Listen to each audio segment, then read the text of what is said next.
देखिए, आप लोगों के इतने ज़्यादा कमेंट आ रहे थे कि बार-बार एक ही सवाल था आपका कि कब परमानेंट असिस्टेंट प्रोफ़ेसर का रिक्रूटमेंट नोटिफ़िकेशन जारी होगा।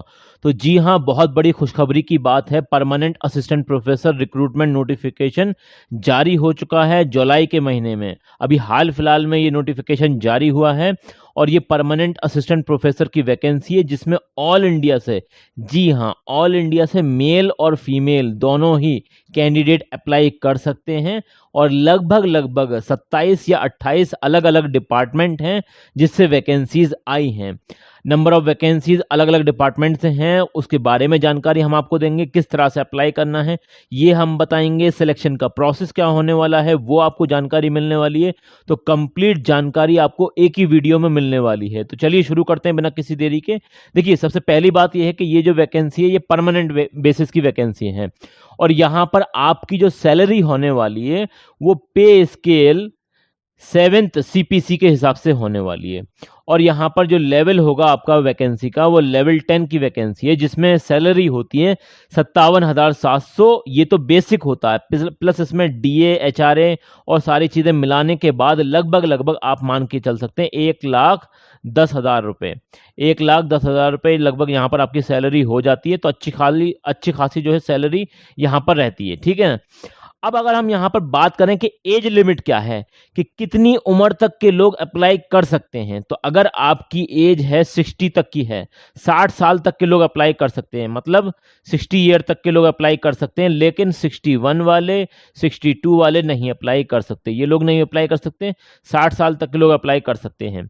यहाँ पर सिलेक्शन कैसे होने वाला है, तो सिलेक्शन आपका होगा, यहाँ पर आपका एपीआई स्कोर देखा जाएगा, रिटन टेस्ट होगा आपका और इंटरव्यू होगा। फाइनल जो आपका सिलेक्शन होगा वो इंटरव्यू के बेसिस पर होगा। एपीआई स्कोर आपका स्क्रीनिंग का काम करेगा, ठीक है ना। उसके बारे में भी हम आपको जानकारी देंगे। तो पहले ये देख लेते हैं कि जो अलग अलग डिपार्टमेंट से वैकेंसी आई हैं, कि किस किस सब्जेक्ट में वैकेंसी आई हुई है। तो देखिए, इंग्लिश डिपार्टमेंट से वैकेंसी है।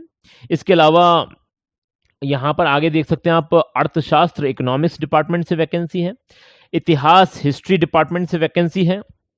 इसके अलावा कंप्यूटर साइंस में वैकेंसी हैं और गणित में वैकेंसी दे रखी हैं। इसके अलावा गृह विज्ञान मतलब होम साइंस में वैकेंसी हैं और पत्रकारिता एवं जनसंचार मतलब ये जर्नलिज्म एंड मास कम्युनिकेशन में वैकेंसी की बात कर रहे हैं। इसके अलावा मैनेजमेंट एंड बिजनेस एडमिनिस्ट्रेशन में वैकेंसी है और ज्योग्राफी में वैकेंसी है। इसके अलावा आगे आप देख सकते हैं मनोविज्ञान मतलब साइकोलॉजी में वैकेंसी है। राजनीतिक विज्ञान मतलब पॉलिटिकल साइंस में वैकेंसी है और वाणिज्य मतलब कॉमर्स में वैकेंसी है और लॉ डिपार्टमेंट में वैकेंसी आई हुई है। इसके अलावा संस्कृत में वैकेंसी हैं और सोशियोलॉजी में है। इसके अलावा इंटीग्रेटिव साइंस, ठीक है ना, इसमें वैकेंसी है और हिंदी डिपार्टमेंट से वैकेंसी आई हुई है। जूलॉजी मतलब जंतु विज्ञान डिपार्टमेंट वैकेंसी आई हुई है। फिजिक्स मतलब भौतिक विज्ञान डिपार्टमेंट से वैकेंसी आई है। वनस्पति विज्ञान मतलब बॉटनी डिपार्टमेंट से भी वैकेंसी है और इसी तरीके से रसायन मतलब केमिस्ट्री डिपार्टमेंट से वैकेंसी है और फूड साइंस एंड टेक्नोलॉजी में वैकेंसी आई हुई है। इसी तरीके से कृषि मतलब यहाँ पर आप देख सकते हैं agriculture economics and agriculture business management, इसमें वैकेंसी है और विजुअल आर्ट्स एंड एनिमेशन में वैकेंसी हैं और इसी तरीके से आगे आप देख सकते हैं हॉस्पिटैलिटी एंड टूरिज्म मैनेजमेंट में वैकेंसी है और योगा वगैरह में वैकेंसी हैं। तो अच्छी खासी वैकेंसी हैं।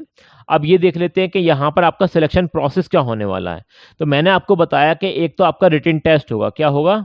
रिटन टेस्ट होगा। तो रिटन टेस्ट का सिलेबस यहाँ पर क्या रहने वाला है, तो जो आपका यूजीसी नेट का सिलेबस आता है सही सेम वही सिलेबस रहेगा और वही क्वेश्चन रहते हैं, ठीक है ना। थोड़ा सा उसका लेवल और कम ही रहता है, यूजीसी नेट का ज़्यादा रहता है लेकिन इसका थोड़ा लेवल कम ही रहता है, ठीक है ना। तो यूजीसी नेट का जो आपने जिस भी सब्जेक्ट से आपने तैयारी करी थी तो उसे रिवाइज करिए।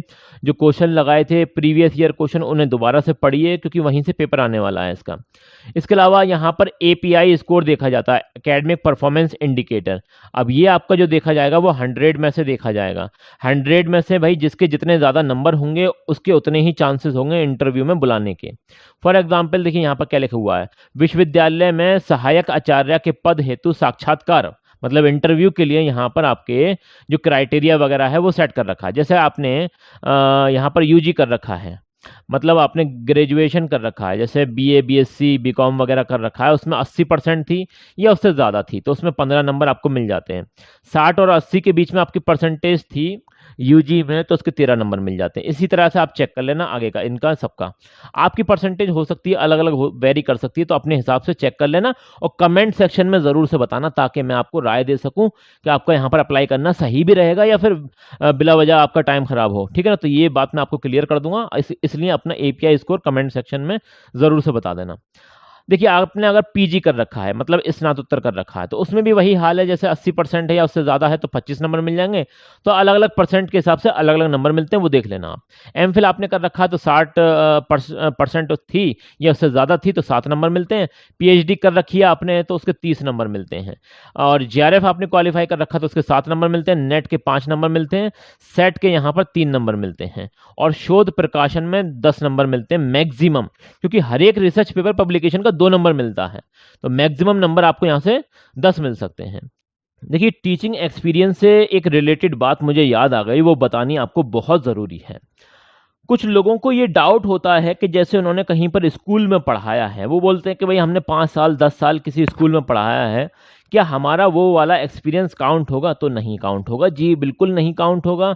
अगर आपने एज अ कॉन्ट्रेक्चुअल पढ़ाया हो या गेस्ट फैकल्टी पढ़ाया हो, उतनी सैलरी मिली हो जितनी परमानेंट बेसिस पर मिलती है, तब तो आपका अनुभव एक्सपीरियंस काउंट होगा, पढ़ाना आपका फ़ायदेमंद रहेगा। वरना तो आपका एक्सपीरियंस काउंट नहीं होगा जब आप अप्लाई करेंगे परमानेंट असिस्टेंट प्रोफेसर के लिए।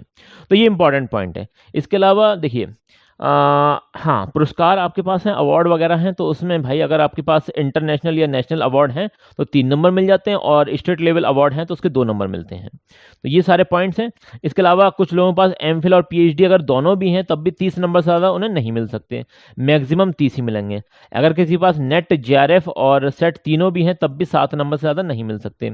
अवार्ड कैटेगरी में मैक्सिमम 3 मिल सकते हैं।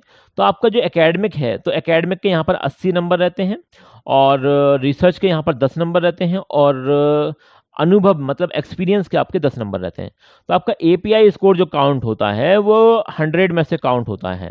अब फॉर एग्जांपल अगर आप जनरल कैंडिडेट हैं तो आपका अगर एपीआई 60 आ रहा है तो आप एक सिक्योर जोन में आ चुके हैं, आपको ये बुला सकते हैं फॉर इंटरव्यू। ठीक है ना, तो अपना अपना एपीआई स्कोर कमेंट सेक्शन में ज़रूर से बता देना। ठीक है ना, अब कोई अगर रिजर्व कैटेगरी वाले स्टूडेंट हैं तो वो उन्हें ये 55 अगर उनके नंबर आ रहे हैं एपीआई में तो उन्हें बुला लेते हैं, फिर भी बुला लेते हैं। ठीक है ना, तो जितना ज़्यादा आपका एपीआई स्कोर आएगा उतने चांस आपके ज़्यादा होंगे इंटरव्यू में बुलाने के।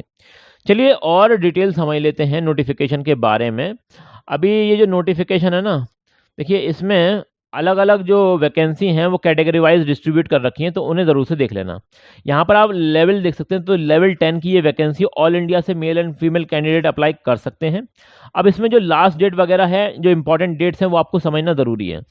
देखिए इसका फॉर्म जो भरना स्टार्ट हो गया था वो 20 जुलाई से, देखिए लास्ट डेट जो है ना इसकी वो 20 जुलाई है। क्या है? 20 जुलाई इसकी लास्ट डेट है ऑनलाइन फॉर्म अप्लाई करने की। यहाँ पर कुछ इंपॉर्टेंट डेट्स वगैरह दे रखी हैं, ये आप देख सकते हैं। अगर हम बात करें यहाँ पर एडमिट कार्ड आपका कब इशू होगा, तो एडमिट कार्ड आपका इशू होगा 25 अगस्त को, मतलब जो आपका रिटन टेस्ट होगा उसके लिए। और आपको वेन्यू बता दिया जाएगा ऑफिशियल वेबसाइट पर किस जगह पर आपका टेस्ट होना है, लेकिन टेस्ट की डेट बता दी इन्होंने, ये भी टेंटेटिवली हो सकता है चेंज हो जाए। सितंबर की 6 सितंबर को जो है यहाँ पर टेस्ट होने वाला 2026 में ही होगा। और इसके अलावा आपका जो इंटरव्यू होगा, फाइनल इंटरव्यू, वो सितंबर के महीने में होने वाला है 22 तारीख को। ठीक है ना, all information related to written test, ये सारी चीज़ें डिस्प्ले कर दी जाएंगी यूनिवर्सिटी की वेबसाइट पर। अब आपको कौन सी यूनिवर्सिटी की वेबसाइट पर देखना है, तो देखिए ये यूनिवर्सिटी का नाम महाराजा सुहेल देव यूनिवर्सिटी आजमगढ़। अभी इसमें कुछ और इंपॉर्टेंट पॉइंट्स भी रह गए हैं, वो भी मैं आपको बता देता हूँ। जैसे फॉर एग्जाम्पल यहाँ पर आप ये देख सकते हैं, ये वाली लाइन पढ़िएगा, बड़ी ही इंपॉर्टेंट है। देखिए यहाँ पर आपको समझ में आ जाएगा। देखिए ये रेगुलर वैकेंसी है, रेगुलर मतलब परमानेंट वैकेंसी है। किसकी? यहाँ पर प्रोफेसर की भी निकली है, एसोसिएट प्रोफेसर की भी हैं और असिस्टेंट प्रोफेसर की भी हैं, अलग अलग डिपार्टमेंट से हैं। आपको ये सामर्थ पोर्टल से फॉर्म फिलअप करना पड़ेगा और ये आप ऑनलाइन जो कर सकते हैं फॉर्म, वो 20 तारीख तक कर सकते हैं। उसके बाद उसका प्रिंट आउट निकालना है, उसमें ज़रूरी डॉक्यूमेंट अटैच करने हैं और उसके बाद क्या करना है आपको, the document must be send to the office of the registrar office आपको भेजना पड़ेगा, रजिस्ट्रार ऑफिस भेजना पड़ेगा 27 जुलाई तक शाम के 5 बजे तक, ये डेट दे रखी है। चलिए इसमें कुछ और पॉइंट्स हैं वो भी हम देख लेते हैं। सारे के सारे पॉइंट बहुत ही इंपॉर्टेंट है, अगर आप इंटरेस्टेड हैं तो बिल्कुल भी स्किप मत करना, वीडियो को पूरा का पूरा समझ लेना। और यहाँ पर कैटेगरी वाइज डिस्ट्रीब्यूट कर रखी हैं वैकेंसी, अगर आपकी कैटेगरी में वैकेंसी है तभी अप्लाई करना, अदरवाइज मत करना। और यहाँ पर मैं आपको देखिए ये बता देता हूँ, ये सुन लीजिए।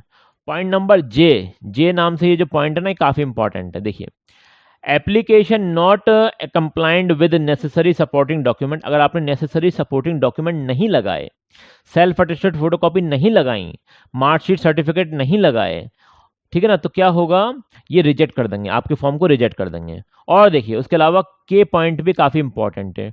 टू सेल्फ एड्रेस्ड, जिस पर एड्रेस लिखा हुआ हो, आपको अपने पेन से एड्रेस लिखना पड़ेगा एनवलप, लिफाफों के ऊपर। लिफाफे का साइज ये दे रखा है और इसी में आपको एप्लीकेशन फॉर्म भेजना है, जो कि आपका पहले तो आपको ऑनलाइन करना है, फिर आपको ऑफलाइन भी भेजना है। और आपका रिटन टेस्ट होगा, मैंने आपको पहले ही बता दिया था रिटन टेस्ट होने वाला, पॉइंट नंबर ओ चेक कर लेना। और इसके अलावा देखिए, जब आपका इंटरव्यू होगा तो वहाँ पर आपकी टीचिंग स्किल भी चेक होगी, जो कि पावर पॉइंट प्रेजेंटेशन के जरिए आपको प्रेजेंटेशन करना पड़ेगा। तो भाई जिस फील्ड में आपने वर्क किया हो, रिसर्च की हो, उस टॉपिक पर, पर्टिकुलर टॉपिक पर आप कुछ मटेरियल तैयार करके लेकर जाइएगा।